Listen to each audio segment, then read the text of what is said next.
तो हेलो दोस्तों, उम्मीद है कि आप लोगों को मेरी ये कहानी पसंद आ रही होंगी। आज की हमारी कहानी का शीर्षक है सास निकली पबजी लवर। तो दोस्तों, सबसे पहले आप हमारे चैनल को लाइक शेयर सब्सक्राइब करना ना भूलें। तो आइए जानते हैं कहानी के बारे में। सबसे पहले उत्तर प्रदेश के एक बड़े से शहर में वाराणसी में एक छोटा सा परिवार रहा करता था। उस परिवार में बहू आलिया, पति सौरभ और उन दोनों का एक छोटा सा बेटा शिव और उसकी सास मालती रहा करती थी। जिस तरह से आलिया और सौरभ की शादी हुई थी वो बहुत ही जल्दी में हो गई थी। आलिया की बड़ी बहन से सौरभ की शादी होने वाली रहती है, लेकिन कुछ कारणवश आलिया की बहन शिवानी की शादी नहीं हो पाती। शिवानी भाग गई रहती है, जिस वजह से आलिया को शादी करनी पड़ जाती है सौरभ से। और वो उन दोनों हंसी खुशी अपना साल बिता लेते हैं। 2-3 साल बीत जाता है, लेकिन अचानक से पबजी का ट्रेंड चलता है और उसकी सास भी घर में अकेले अकेले पक रही होती हैं, जिस वजह से उसकी सास भी ये गेम देखती हैं और डाउनलोड कर लेती हैं। जिस वजह से उसकी सास एक बार ये गेम खेलती हैं, 2 बार खेलती हैं, लेकिन उसके सास को ये गेम बेहद पसंद आ जाता है। तो उसकी सास बिना खाना पानी कुछ बिना खाए पिए रोज़ सुबह सुबह उठते ही पबजी खेलना शुरू कर दिया करती थी। ये देख के आलिया को बिल्कुल भी अच्छा नहीं लगता। कहती है आलिया अपनी माँ से कि माँ जी, आप सुबह सुबह तो पहले अपने दोस्तों से मिलने जाया करती थी ना, टहलने जाया करती थी, लेकिन अब आपको क्या हो गया है? आपकी तबीयत तो ठीक है ना माँ जी? अब आप कहीं ना जाती हैं, ना किसी से ज़्यादा बात करती हैं, ना कहीं घूमती हैं, ना खुलकर हंसती हैं। पहले तो आप बहुत अच्छे से रहा करती थी। आपका तबीयत तो ठीक है ना माँ जी? आपका तबीयत अगर नहीं ठीक है तो मैं सौरभ से बोलती हूँ, वो आपको डॉक्टर के पास ले जाएंगे।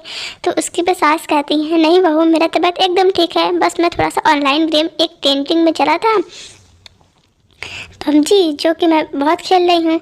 तो इसी बात पे आलिया कहती है, क्या आप पबजी खेलती हैं माँ जी? ये आपके सेहत के लिए बिल्कुल भी अच्छा नहीं है, इसकी आपको लत भी लग सकती है। तो ये सास बोलती हैं, ऐवी बहू साहब, मुझे लत लग जाएगी, इतने आए इतने गए, मुझे किसी गेम की ऐसा लत नहीं लगी है, मैं ये गेम तो खेल के रहूँगी। तो ये बात शिवानी की जो आलिया है उसके मन में रह जाती है। उसे फिर लगता है कि मेरा बेटा शिव को भी अगर मेरी सास के साथ रखूँगी तो फिर शिव भी बिगड़ जाएगा और शिव भी पबजी खेलने लग जाएगा, जो कि शिव के लिए बिल्कुल भी अच्छी बात नहीं है। और उसका अभी तीसरे क्लास में है, तो उसको छोटे पे ही ये सब गेम खिलाना माँ जी को भी अच्छा नहीं होगा। इस बात पे वो जाके सौरभ से इस बारे में बताती है। कहती है, सौरभ, तुम्हारी माँ ये सब क्या खेल रही हैं? इन्हें ये सब किसने बता दिया? तो सौरभ भी ऐवी बोलता है कि कोई बात नहीं, जाने तो माँ का ही मन लगा रहेगा और तुम्हारा ही मन लगा रहेगा अपने कामों में। तो इस बात पे आलिया कहती है, नहीं सौरभ, मुझे माँ जैसे दिक्कत नहीं है, अगर शिव को भी इन सब गेमों की लत लग गई तो हम क्या करेंगे? आए दिन पेपर में कुछ ना कुछ निकलता ही रहता है कि इस गेम की वजह से इसकी मौत हो गई, उसकी मौत हो गई। ये बात सुन के सौरभ भी चिंतित हो जाता है और वो भी अपनी माँ से जाके बोलता है, माँ आप तुम ये गेम मत खेलो माँ, ये तुम्हारे सेहत के लिए बिल्कुल अच्छा नहीं है। तुम अपने रोज जैसे दोस्तों से मिल जाती हो, जिस तरह तुम आलिया से बात करती हो, उसकी मदद करती हो, वही करो। तो सास कहती है, क्या तुमको बहू ने फिर भड़का दिया है मेरे प्रति? वो अपने कामों से कहीं पीछे नहीं हटती है। मैं अपने सुख चैन से ज़िंदगी जी रही हूँ, मुझे एक गेम पसंद आया है, वो मैं खेल रही हूँ, मुझे खेलने दो।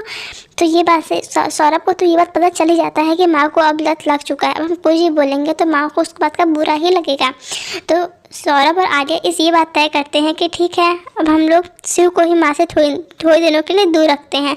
तो फिर कुछ दिनों बाद उसकी सास मालती को रियलाइज होता है इस बात का कि आलिया और सौरभ शिव को अब मेरे कमरे में नहीं भेजते हैं। और सास आलिया और सौरभ की बात भी सुन लेती हैं, ये कहते हुए कि माँ जी के कमरे में हम लोग शिव को कभी नहीं भेजेंगे जब तक माँ जी ये गेम छोड़ती नहीं है।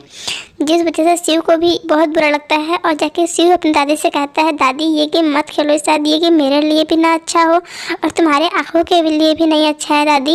इस बात से उसकी दादी को ये बहुत बुरा लगता है और उसकी दादी धीरे धीरे ये गेम खेलना छोड़ देती हैं और पहले की तरह शिव के साथ वो रोज़ टहलने जाया करती थी और वो सारे परिवार हंसी खुशी रहने लगते हैं। So thanks for watching. और वीडियो अच्छी लगी हो तो लाइक शेयर सब्सक्राइब करना ना भूलें। बाय बाय दोस्तों।